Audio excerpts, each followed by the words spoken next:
naam vra. Ons almagtige God en hemelse Vader, baie dankie dat ons vanoggend as 'n gemeente hier in die huis kan bymekaar kom, om na u woord te kan luister, om te kan vra wat nie vir ons duidelik is nie, en u die geleentheid te gee deur u Gees om vir ons u woord te kan open, soos wat dit veronderstel is om te gebeur. Dit is my gebed vanoggend, wees met my hier en wees u die spreker deur my. Dit bid ek in Jesus naam. Amen. Ons gaan vanoggend aan met dieselfde les basies as wat ons laas Sabbat mee afgesluit het, wat handel oor hebsug. Nou, hebsug is 'n verskriklike woord, maar ek myself en ek dink baie van ons is maar onderhewig daaraan. Ons het iets wat van 'n hebsug in ons om by mekaar te maak, selfs bo wat ons nodig het. Dit is 'n groot sonde volgens die woord van God. As ons vat wat het in die paradys, toe God na die sondeval vir Adam uit die paradys uitgesit het, het hy vir hom gesê, jy sal uit die sweet van jou aangesig sal jy jou brood verdien. Hy het nêrens gesê dat jy kan op jou rug gaan sit en sien wat jy ingesamel het en wat jy bymekaar gemaak het nie. Nou die geheeteks in vanoggend se les om terug te gee is, en ek het 'n stem uit die hemel aan my hoor sê, skryf, salig is van nou af die dode wat in die Here sterwe. Ja, sê die Gees, sodat hulle kan rus van hul arbeid en hulle werke volg met hulle. As ons nou net vinnig kyk wat dit eintlik vir ons sê, is dat elkeen van ons gaan eendag moet voorstaan en moet kan 'n rede gee hoekom ons gelewe het, ons lewe gelei het soos ons dit gedoen het. Dit is 'n verskriklike ding as 'n mens daaraan dink. Maar dankie, Christus het gekom om selfs ons wat hebsug in ons het te kom red van die dood. Ons moet net aan sy woord vashou, want dis ook die enigste manier om hebsug te voorkom, is om jou besig te hou met Gods woord. Nou, die les van vanoggend begin daarmee oor 'n mens in sy werkslewe, solank as wat hy op aarde is, dan die Sabbatmiddagles sê die oorskakeling vanaf 'n beroepslewe na 'n aftrede kan baie traumaties wees. Hoe moet ons te werk gaan om ons finansies op die bes moontlike manier te bestuur? Dis maar 'n probleem in elkeen van ons se lewe, omdat jy nie weet of jy môre nog gaan lewe of nie. Jy het nie 'n idee van hoe lank jou lewenstyd vorentoe nog lê nie, en jy wil maar opgaar om vir jouself beskerming te kan gee, want ons word van kleins af geleer, jy moet vir jouself sorg, niemand anders sal vir jou sorg nie. En dit veroorsaak selfsugtigheid in ons. Die mees algemene vrese is om gou dood te gaan, voordat die gesin ten volle versorg is. As jy getroud is en jy het kinders, wat gaan van hulle word as jy doodgaan? Want jy is die broodwinner, as ek so kan sê, en dit is dinge wat 'n mens pla, maar Ellen White het gesê dat dit is alles, daai gedagtes, is gedagtes wat kom vanaf die duiwel. Die duiwel wil jou bewus maak daarvan dat jy eintlik nie beheer oor jou lewe het nie, en dat jy moet maar lewe soos wat jy wil, of van dag tot dag. Om te lang te lewe, om langer te leef as waarvoor jou bates en spaargeld beplan was, 'n rampspoedige siekte, al my bronne van inkomste word op een slag opgebruik. Dis maar 'n bekommernis by ons almal. En verstandelike of fisiese agteruitgang, wie sal na my omsien? Ek sit self in 'n bootjie, ek is alleen. As ek die dag myself nie meer kan versorg nie, wat gaan ek maak? In haar kommentaar oor hierdie vrese het Ellen G. White geskryf, al hierdie vrese kom van Satan af. As hulle 'n houding sou inneem soos wat God wil hê, ons moet angste en laste laat staan en hulle tyd so gelukkig as wat hulle kan spandeer om so vir die hemel voor te berei. Hierdie week gaan ons God se raad vir ons laaste jare hersien, hoe God gesê het, hoe deur sy woord, hoe ons moet lewe. watter dinge moet ons doen, watter dinge moet ons vermy, en watter beginsels moet ons nakom. Lukas 12 vers 16 tot 21 sê vir ons, en hy sê vir hulle, pas op en wees op julle hoede vir die hebsug, want iemand se lewe bestaan nie uit die oorvloed van sy besittings nie. Toe vertel hy hulle hierdie gelykenis, 'n ryk man se grond het goed gedra. En hy het by homself geredeneer en gesê, luister mooi, wat sal ek doen, want ek het geen plek waar ek my oes kan insamel nie. Toe sê hy, dit sal ek doen, ek sal my skure afbreek en groter bou, en ek sal daar al my opbrengste en my goed insamel, en nou die krisispunt, en ek sal vir my siel sê, siel, jy het baie goed weggesit, baie goed wat weggesit is vir baie jare, neem rus, eet, drink en wees vrolik. Met ander woorde, die selfsug kom weer daar. Ek het vir myself gesorg, en solank as wat ek het, is ek vrede met die wêreld. Ja, William.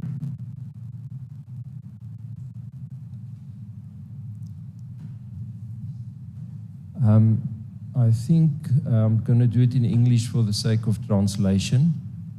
But basically what happened here is that this man forgot about God. He made provision, and then his reliance went over onto his provision. And he didn't keep his reliance on God. I've often wondered why this element of uncertainty hangs over the life we are living now. Because we really don't know, and it's becoming more uncertain as we go, because money is losing its value very rapidly. If you look at the gradient at which money is losing its value in the current world and compare it to maybe 50 years back, it's a totally different world, to the extent where I believe that the current generation might not even be able to retire. Young people coming through now will not be able to retire.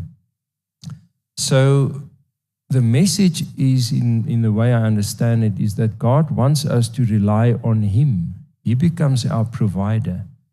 Notwithstanding that we should make provision where we can, but we cannot put our reliance on that anymore.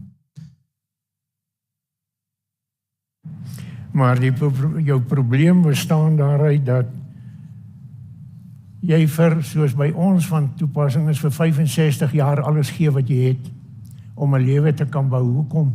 Om vir jou te versamel, wanneer jy op pensioen gaan.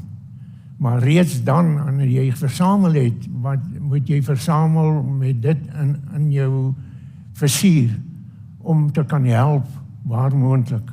Nie dat jy dit nie mag doen, terwyl jy werk, en nog nie agter die ouderdom bereik het nie. Maar dit is, alles wat jy het jy uit God se hand uit ontvang. En wat is beter, as om vir God alles terug te gee, die dag wanneer jy doodgaan, wanneer jy sterwe. Laat nie met jou fondse en met wat jy bymekaar gemaak het, oorlog plaasvind op aarde nie, want dit is gewoonlik wat gebeur, die kinders en die familie beklei. Daarom dat die woord uitdruklik sê dat dis beter om jou boedel saam te stel wanneer jy lewe, sodat elkeen weet wat hy kry. Dit laat rus en vrede na jou afsterwe oor. Nou die ryk dwaas, wat sy, 'n mens kan daaruit redeneer, dit het gegaan oor wat daar nie in die aftree jare gedoen word nie. Hy het vir homself versamel, hy het vir homself bymekaar gemaak, en nie 'n gedagte gegee aan God se opdrag, dat ons mekaar moet lief hê en mekaar moet dra nie. Dit is eintlik sy groot hebsug. Hy het wat hy bymekaar gemaak het, vir homself, as jy Engelse woord kan gebruik, geclaim. want hy het daarvoor gewerk en dis syne. Dis wat die verkeerde siening daarvan is. Daar is 'n probleem daarmee om hard te werk en ryk te word. Daar is nie 'n probleem daarmee nie. Die Bybel praat van jy kan hard werk en jy kan ryk word. Jou gesindheid daaromtrent is wat die gevaar vir hebsug inbring. Die probleem is jou gesindheid daaromtrent. Neem rus, eet, drink, wees vrolik. Daai tipe van hebsug, daai tipe van insig wat jy het om jou hele lewe, jy het mos nou afgetree. Jy het hard gewerk, hoekom moet jy jou geld gee aan mense wat nie gewerk het deur die tyd om vir hulle bymekaar te maak, om vir hulle ou dag te voorsien nie. Dit is selfsug. Daar is nie 'n ander woord daarvoor nie. En ek myself is daaraan onder verhewe. Ek het self 'n probleem daaraan, maar daar is een manier om hebsug teen te werk. Net een.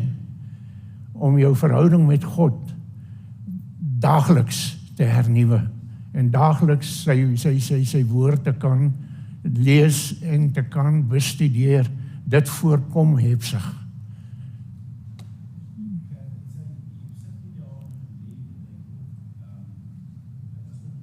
Om te kon werk vir 'n lang tyd. En toe verkies hy om op sy besittingsstaat te maak en dan die groot sonde wat ek dink daaraan gekoppel is dat hy was in staat om vir baie mense 'n hulpbron te wees en hy het gekies om al die mense weg te skuif en in selfsug en hebsug om self af te sonder en te sê hy het nou genoeg om van te lewe.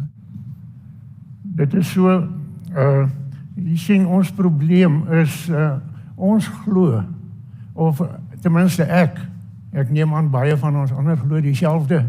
Ek is hier op aarde, ek leef vir myself. Ek is gesond en ek neem maar net outomaties aan ek is gesond omdat ek goed lewe, maar ek is gesond omdat God my toelaat om gesond te wees. Ja, William? I think there's a very important thing concerning the human condition. I'm going to try and illustrate it. There was a little girl, and then she sat with grandmother. And grandma told her about the days when grandma was a little girl. And the little girl looked at grandma and said, "But you couldn't have been a little girl. You've always been grandma." And that is the problem. We are so small. To most of us, it feels as if we've been living forever. And yet we do not understand how small a part in this world's history we occupy and how short our lives are. And I think from this perception, and I think this is also where stealing and corruption and whatever comes in, people live as if they're never going to end. They totally do not see the bigger picture because grandma has always been grandma. She's never been a little girl. Because I never saw her as a little girl. So we see it from our own perspective and we think about things from our own perspective and we then act according to our own perspective. Dis waar wat jy daar sê, William.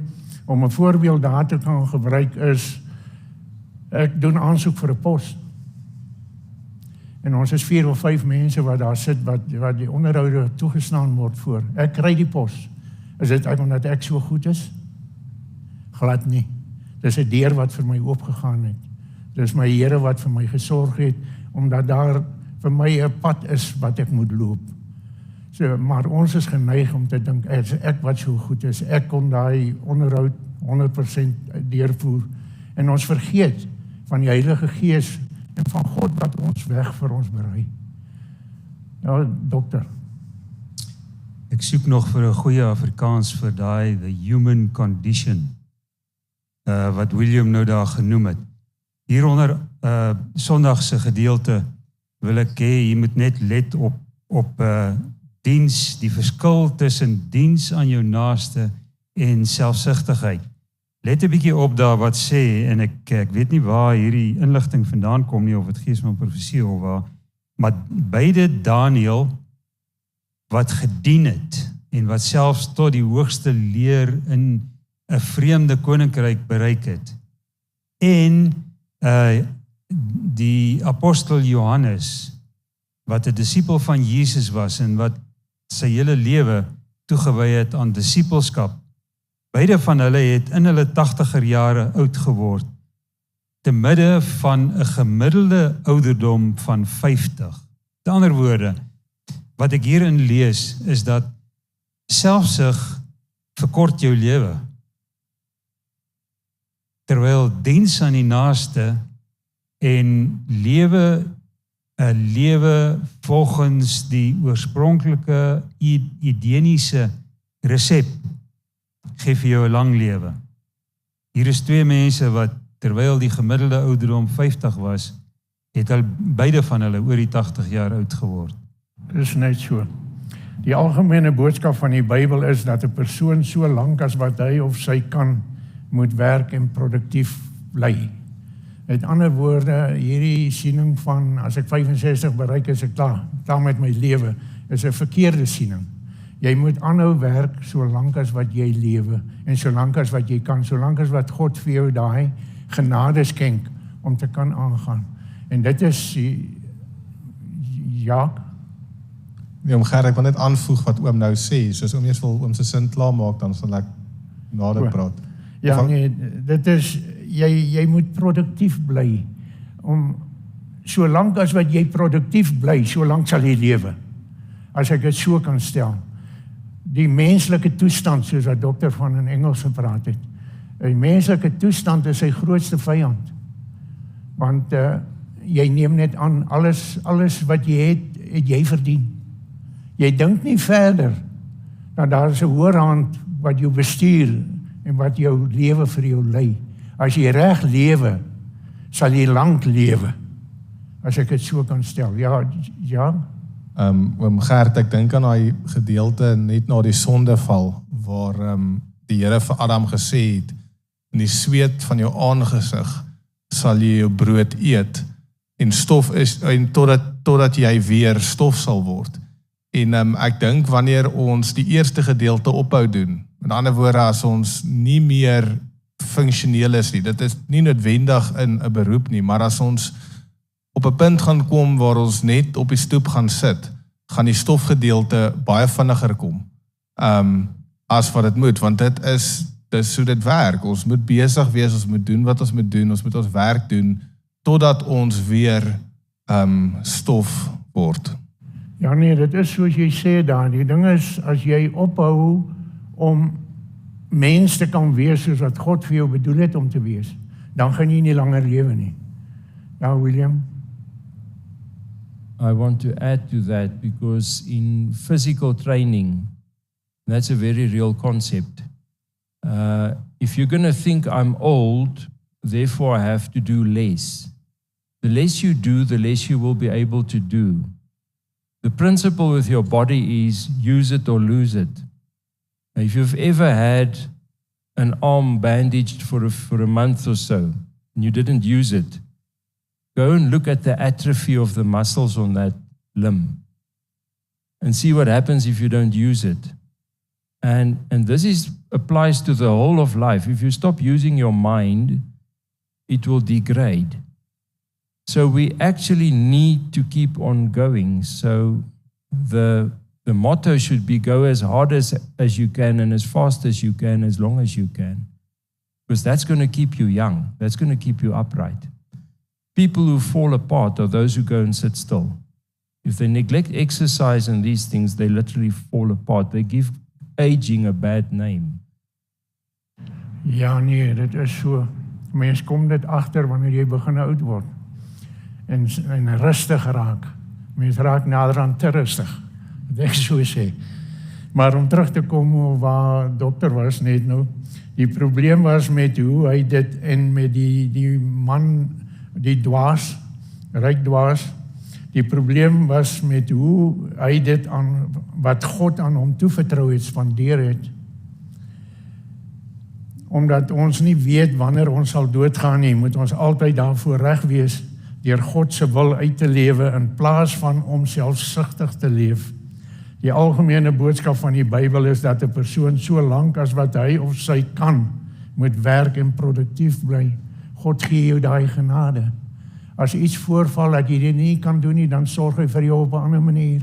Maar jy moet aan hom bly vashou. Om die waarheid te sê, dit is interessant om op te let dat die outeure van die groter profetiese boeke van Daniël en Openbaring, albei soos baie glo, beide in hulle 80's was, toe hulle hul werk voltooi het. Dit was gedurende 'n tyd toe die gemiddelde ouderdom 50 jaar oud was. Dis soos wat dokter net nou aangehaal het.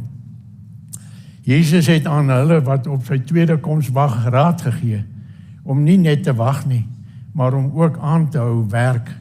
Dit is Matteus 24 vers 44 tot 46. Kan ons dit op die bord kry asseblief? Matteus 24 vers 44 tot 46.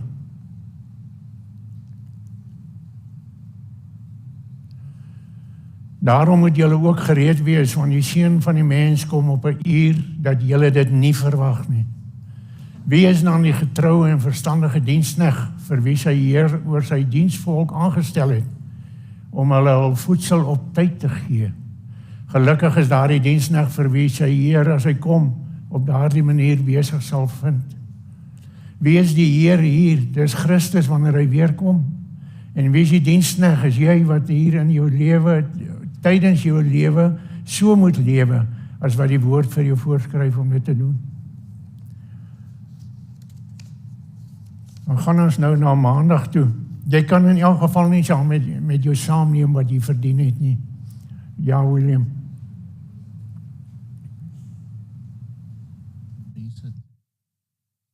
Before you move on, I think we just need to quickly look at Matthew 24, because there's an important thing there. When the early rains came, if you go to the book of Acts, Christ said, go and wait. Don't leave Jerusalem, go and wait until the promise comes.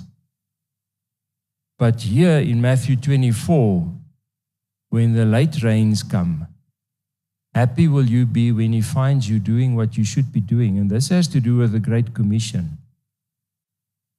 If you're not giving, you might just miss it. We should be getting busy with God's work. That's very, very important for the time we live in. So the waiting for the end time church is not a passive waiting, it's an active waiting, doing what we should be doing. Nou, om terug te kom, wat jy nou gesê het van, jy moet besig wees met dit wat jy moet doen wanneer hy kom, wanneer hy weer kom.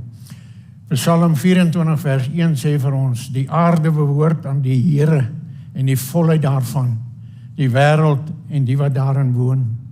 Met ander woorde, mense wat daarmee kan werk, dit is God se gegewe gawes wat jy mee werk. En om dit terug te gee aan hom, is die beste besluit wat jy kan doen. Dis wat hy hier sê.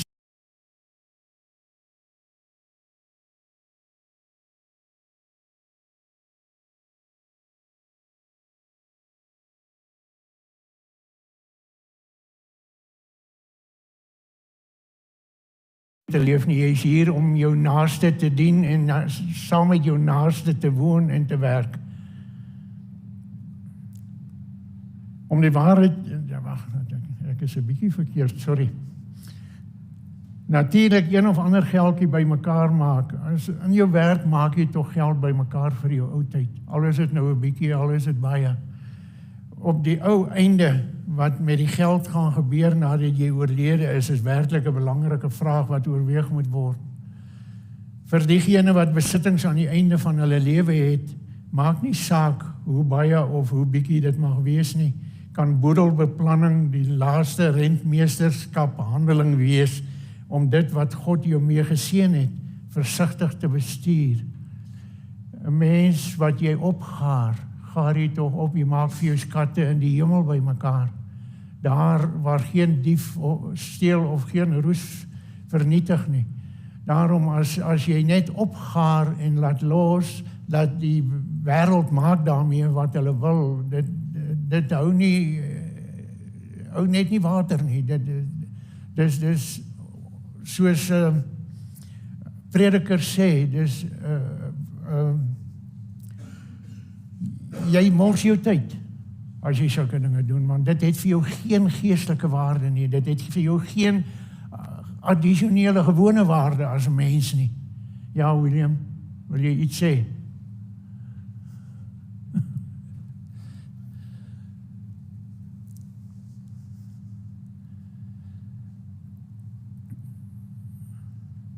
Mens moet voorsiening maak dat jy met 'n testament sterf en nie sonder 'n testament nie, dat daar geweet word voor jy afsterwe wat met daardie fondse gedoen moet word, wat jou wil is wat daarmee gedoen word, want jy het vir jou God gelewe en jy het vir jou God opgegaar en bymekaar gemaak. En as jy dood is en jy het nie 'n testament opgestel nie, dan is daai fondse verlore vir wat jy dit wou gehad het, dit moes gedoen gewees het in die wêreld. Indien jy sonder 'n testament sterf, laat die meeste regsgebiede toe dat jou bates aan jou naaste bloedverwante gegee word, of hulle dit nodig het of nie, wou gegee het of nie. Die kerk sal niks ontvang nie. Indien dit is wat jy wil hê, is dit goed so. Indien nie, moet jy vooraf beplan. Marcie?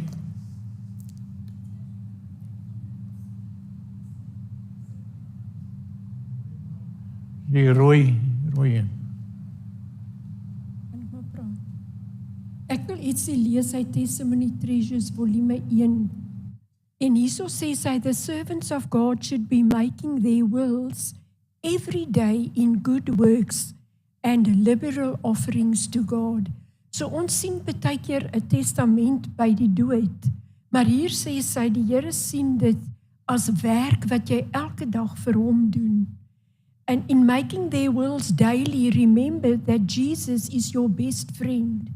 En dan skryf sy eintlik 'n vreeslike ding, maar ek gaan dit tog maar lees. Many names are enrolled on the church book that have robbery recorded against them in the ledger of heaven. As jy nie vir die Here werk en jy weet vir die armes sorg en so nie. And unless these repent and work for the master, they will certainly share in the doom of the unfaithful steward. So dit is eintlik verskriklike woorde. Dit is die pad wat ons loop as ons nie vir die Here werk en net vir onsself opgaar nie. Ek wil graag nog ietsie lees. Toe ek 'n testament moes opstel, toe het ek baie diep gaan soek om te weet wat die Here wil hê wat ek moet doen. En ek het op hierdie stukkie afgekom. Especially the feeble, the aged, and those who have no children, to have their means where it can be used in the cause of God. So dit is wat ons met ons, elk geval ek wat nie kinders het nie. So ek het toe geweet om my testament te gaan opstel. En ek wil net graag hierdie stukkie klaar lees. Those who should be heirs of salvation almost willingly let their Lord's money slip out of their hands into the enemy's ranks. En dit is wanneer jy jou geld gee vir mense wat nie in hierdie waarheid is nie. In this way they strengthen Satan's kingdom and seem to feel very easy about it. I saw that Satan and his angels exult over their success in this matter. So, dis 'n verskriklike belangrike ding wat ons met ons geld doen en dat ons vir die Here moet werk. Ons besef dit nie altyd so nie. Ja, ek wou maar net dit lees. Martie, dit is soos jy daar sê. Dit is 'n belangrike punt. Ons moet onthou, ons is nie hier op aarde om vir onsself te sorg nie. Ons is deel as 'n volk en 'n volk sorg vir mekaar. God het ons uitverkies om ons lewens so te lei dat ons vir mekaar kan omgee. En om selfsugtig te wees, werk daai dinge te. Daarom moet 'n mens werk om nie selfsugtig te wees nie. En die enigste wyse om dit te kan doen is om die woord van God te bestudeer dag vir dag, oomblik vir oomblik. Want die mens is swak, die vlees is swak, die gees is gewillig. Maar as ons die een uit die oog uit verloor ons die ander een. Ek noem dit maar net, laat ons weet.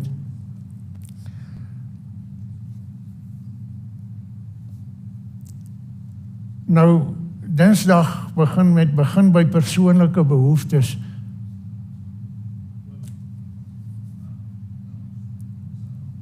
Dankie.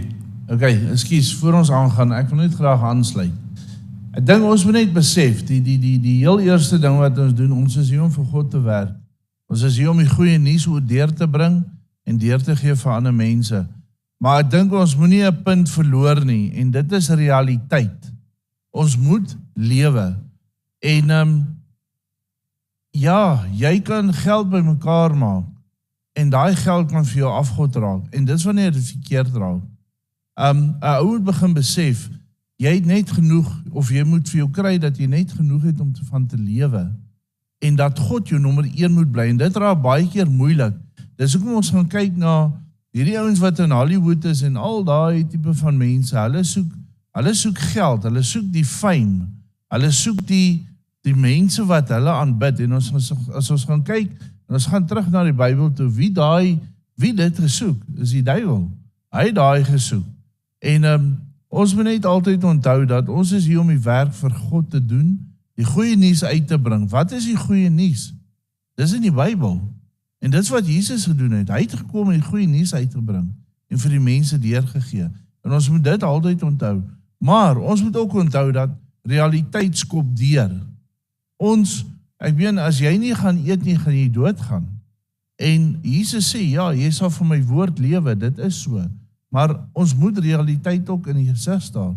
En as ons gaan kyk na mense wat byvoorbeeld staan op die straat en bedel, jy kry baie jong ouens wat in vandag se tyd daar staan en 'n geldjie vra. Daai ou is jong genoeg, hy kan nog gaan werk. Hoekom werk hy nie? Moet 'n ou gaan kyk na. En dit kan nou 'n lang gesprek raak. Maar ons het mense gekry wat in Potchefstroom bedelaars is. En daar's vir hulle werk aangebied en hulle het net regtig te sê, sorry, stel nie belang nie. Hier waar ek staan, kry ek meer as wat ek gaan werk. En dit is 'n realiteit. Dit is waarna ons ook moet kyk. So wat ek eintlik wil sê is, ons moet realiteit onthou. Dis waar die tekkie die teer tref.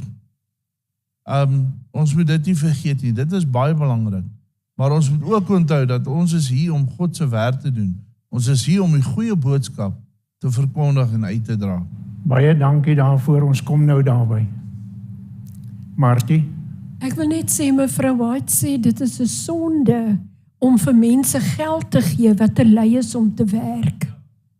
Die woord sê ook, hy wat nie werk nie, moet nie eet nie. Maar, jy weet nie wat daardie persoon se omstandighede is nie. Jy weet nie wat op sy pad voorgekom het nie. Daarom, ons moet ons emosies nie in so 'n geval laat oorvat nie. Daar is mense wat redes het hoekom dit gebeur. Ons kan nie harte lees nie, God lees harte. Daarom, as ons nou kom by volgende, by Dinsdag, by persoonlike behoeftes. Ja, William? I just want to add to this point. Usually what I do when I do give in a situation like this is I offer food. So I will tell a person, I'll buy you a bread. And if he takes it, he's got real need, he's hungry. So I think that's also the important thing, is distinguishing what are you giving, because a lot of the people standing on the corners of the streets are being pumped. Many of them are drug addicts. So they stand there to ask for money because they've got no other choice. They've been captured. And by giving money in that instance, you're going to worsen the problem. But I've got no problem giving a bread or a bag of flour or whatever to someone who's really hungry. And you usually the spider gets out of the closet when you do that. You will see if a person is just there for a few cents or if he really has need and he needs food. Het ons die reg, net 'n oombliekie, kom nou. Het ons as mens, ons eenoogige mens, want ons is almal so, ons kyk eers vir onsself. het ons die reg om te besluit wat oor ander se lewe geloop het. Dis waar ons moet baie versigtig wees, ons kan nie oordeel nie, ons laat die oordeel aan God oor. As jy wil gee, dit rus op daai man en nie op jou nie. Dis soos die Bybel ook sê, as iemand voor jou sondig, en jy sien hy sondig en jy berisp hom nie, dan gaan ek sy dood van jou af eis. As daardie persoon bedel en hy het 'n rede hoekom hy dit doen en jy dit nie weet nie en jy oordeel hom, gaan jy regtig waar moet antwoord daarvoor. Ek is 'n mens, ek is niks. Ek is vandag soos die gras wat groei, ek is vandag hier, môre is ek nie meer daar nie. Ek kan nie 'n ander mens oordeel as ek nie weet wat gaan in sy hart om nie. Jy kry 'n gevoel, ek het ook al ek in my eie opsig, het dan baie van hulle, ek gee niks, want miskien is ek verkeerd. Maar daar's baie mense, jy kry net 'n gevoel as jy by hulle verbyry, kry jy net 'n gevoel jy moet vir daai persoon iets gee. Dankie. Oom, as ek 'n dingetjie gou uit my eie ondervinding kan sê, ek stem heeltemal saam met wat oom sê. Wat ons al gedoen het is, ons het vir mense byvoorbeeld 'n brood, 2 liter melk en dit hang nou af hoeveel mense dit was, sê maar 2 mense, 2 paaies gekoop en so aan. En ons het die volgende dag weer na die winkel toe teruggegaan, dat die mense by die tille vir ons gevra het, moet asseblief nie weer vir daai mense dit doen nie, want wat hulle doen is, hulle vat daai goed terug, en dan vat hulle daai strokie, en hulle vra die geld, en hulle mag dit doen. En dan vat hulle daai geld en hulle gebruik dit vir ander dinge. 'n Ou moet daarna ook kyk, en dit is wat ek bedoel met die realiteit. Ons mag nie oordeel nie, oom is heeltemal 100% reg, maar ek nie weer vir daai mense dit doen nie, want dit is wat hulle daarmee doen. En dis hoekom ek sê, ons moet gaan kyk wat is reg en wat is verkeerd, en die realiteit daar agter. En dis wat oom nou ook gesê het, ek wil amper sê, ons dink met ons harte, want ons kry hulle jammer, maar daai 2 persone is jong manne. Ek kan nie dink dat daar nie 'n werkie is vir hulle, wat maak nie saak wat die werk is nie. Maar dis die ondervinding wat ek al ondervind het, onder andere. Volgende spreker. Ek wil hierdie ding uit 'n ander hoek benader wat vir my baie moeiliker is om enige geld of besittings te gee. As ek nou kyk na my eie lewe en soos wat ek deur die week gaan, dan het ek baie min tyd vir myself. Baie min tyd, ek praat nie van om my naels te doen of my hare nie, om my werk by die huis te doen. Baie min tyd. Moet dit indruk en afjaag. En in elkeen van ons lewe, soos wat in myne is, daar 1 of 2 randfigure wat jy weet mense is wat jou aandag, jou liefde en jou tyd nodig het.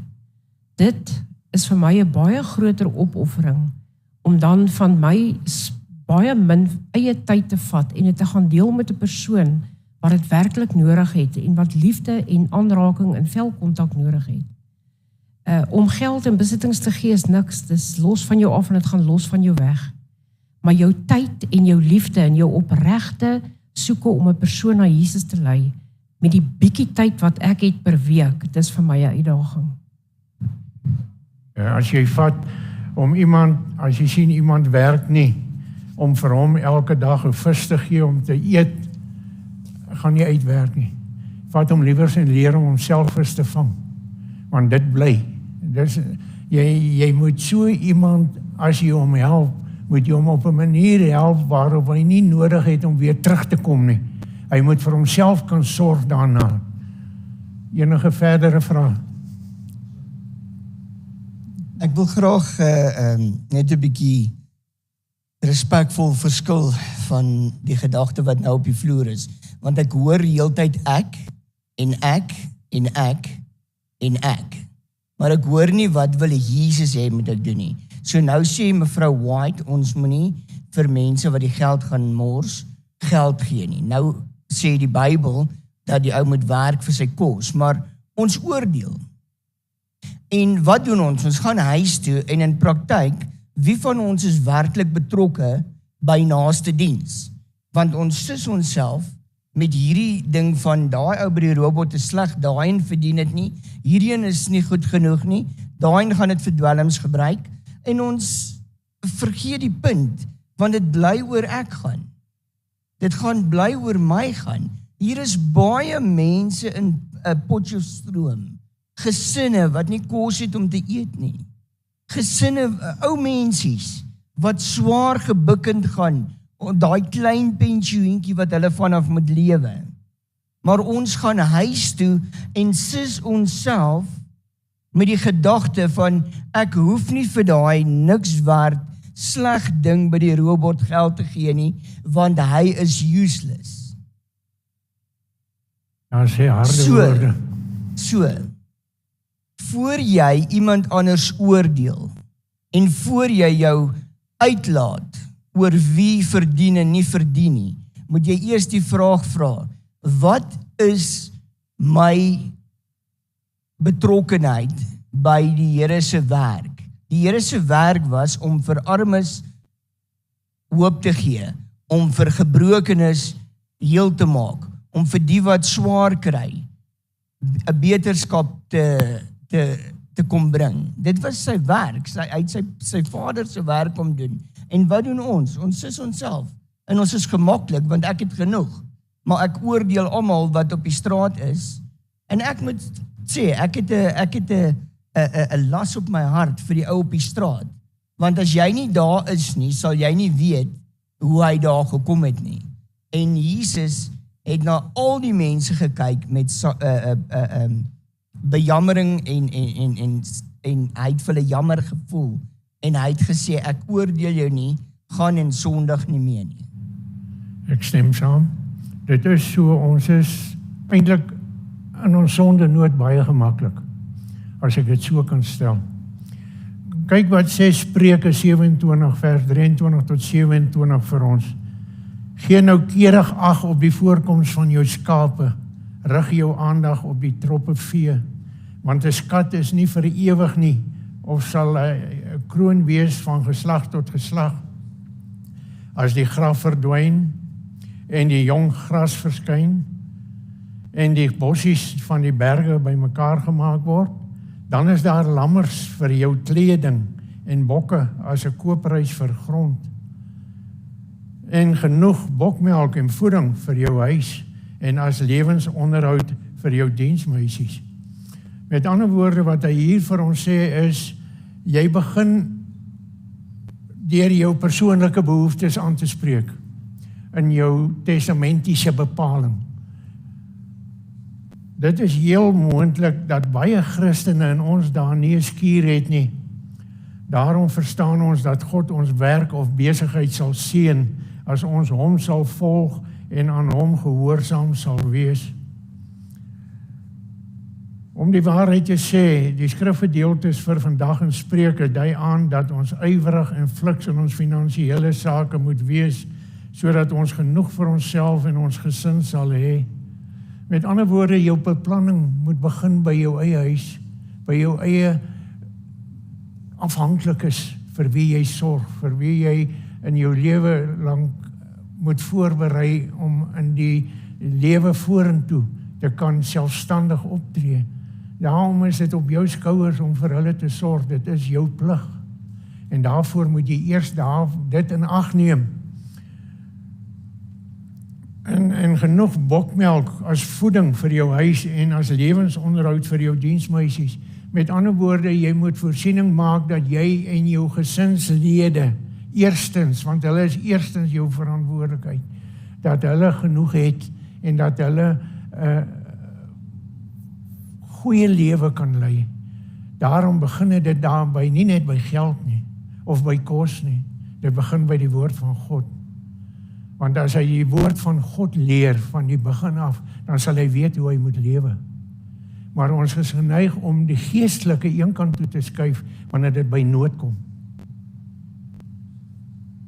Hoe kan ons die vers in ons tyd bewoord?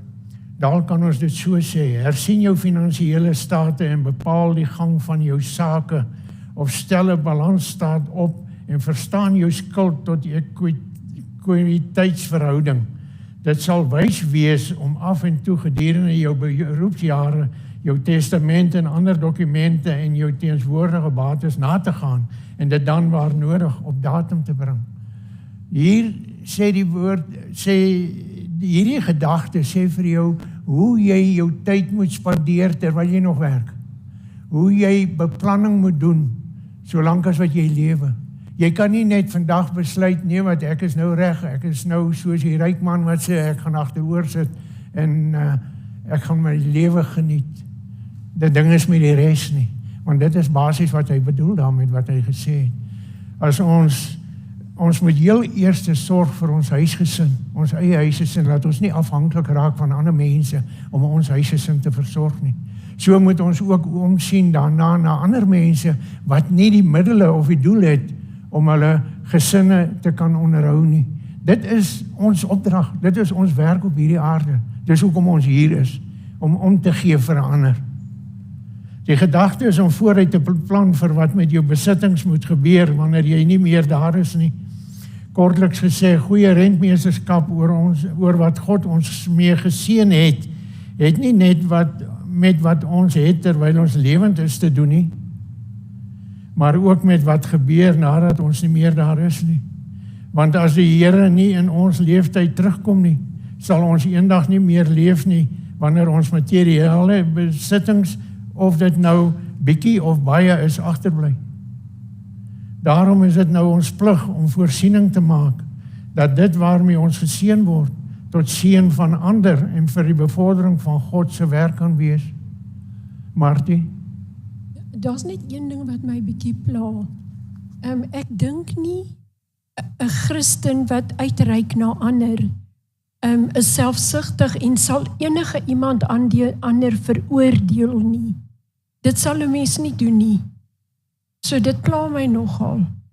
Want hoekom sal jy ander mense veroordeel? Maar as jy weet iemand is te lui om te werk, hy gaan nie 'n penny by my kry nie. Hy moet gaan werk soek. Dis hoekom ek sê, jy kan nie 'n mens oordeel nie. Jy kan nie sy hart lees nie. Dis die groot ding. God het die oordeel vir homself uitgehou. En daar is nog so baie om te sê. Ek wil net gou hierdie enetjie ook 2 Korintiërs 4 vers 18 en 17. Hy sê in die boekie vers 18, maar ek wil graag begin by vers 17. Want ons ligte verdrukking wat vir 'n oomblik is, bewerk vir ons 'n alles oortreffende ewige gewig van heerlikheid.